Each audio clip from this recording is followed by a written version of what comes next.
Most of the world's nuclear reactors share a fatal flaw. They are massive, sophisticated engines that slowly eat themselves out of house and home. They burn finite uranium until the fuel is permanently depleted, leaving nations scrambling to find the next deposit. For India, this problem hits much closer to home. Geographically, the country holds only a tiny fraction of the world's easily accessible uranium reserves.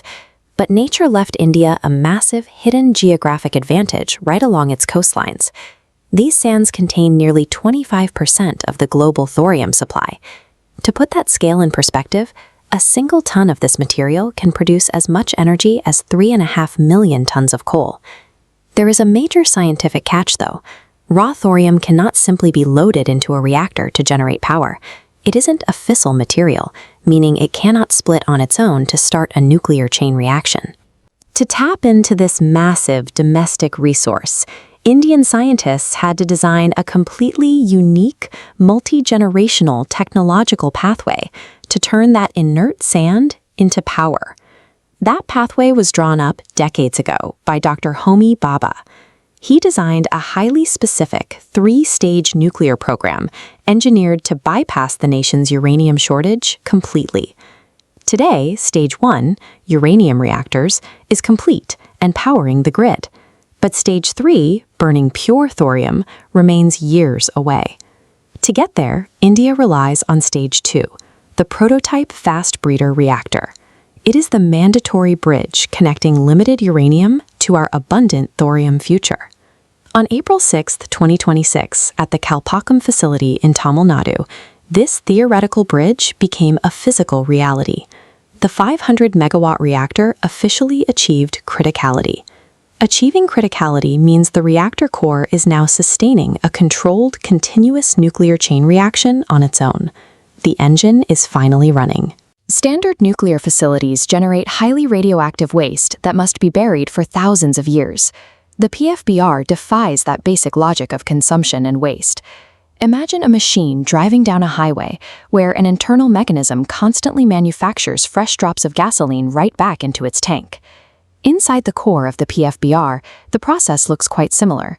Fission begins with a central core of combustible plutonium.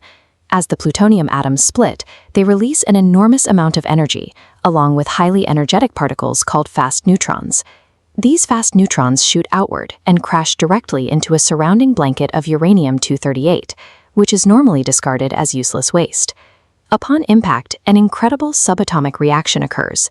The useless uranium-238 absorbs the neutron and physically transmutes into fresh, highly combustible plutonium. By breeding its own replacement fuel of surrounding waste, this factory generates more combustible material than it consumes. Running a subatomic factory like this creates a massive engineering hurdle. The fission process generates extreme heat, and without constant cooling, the core will quickly melt down. Normal reactors pump thousands of gallons of water over the core to keep temperatures safe. But water physically slows down subatomic particles. If the neutrons slow down, the breeding stops.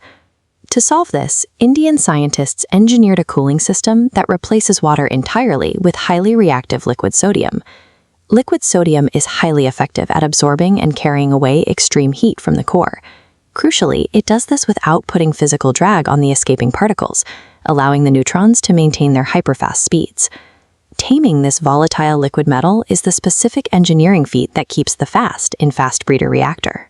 It prevents a meltdown while guaranteeing the chain reaction continues. Because the PFBR produces more combustible fuel than it uses, operators can extract the surplus. This excess isn't immediately burned for electricity, it is stockpiled.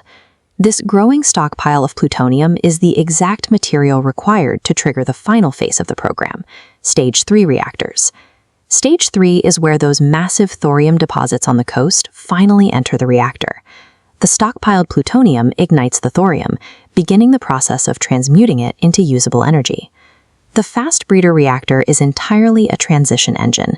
It functions as a massive subatomic refinery, producing the specific fuel required to initiate the final thorium stage. With these coastal reserves converted into fuel, India moves toward an era of total energy security. Based on the sheer density of thorium, experts project this resource will sustain the national grid for over 200 years. That translates to 2 centuries of drastically reduced reliance on expensive foreign uranium imports, replaced by massive amounts of stable, zero-carbon electricity. While other nations scramble to extract finite oil and gas, India has engineered a closed, regenerative loop that continually feeds itself. Developing a commercial-scale fast breeder reactor, a technology mastered by very few nations worldwide, is a triumph of continuous, homegrown scientific effort over several decades.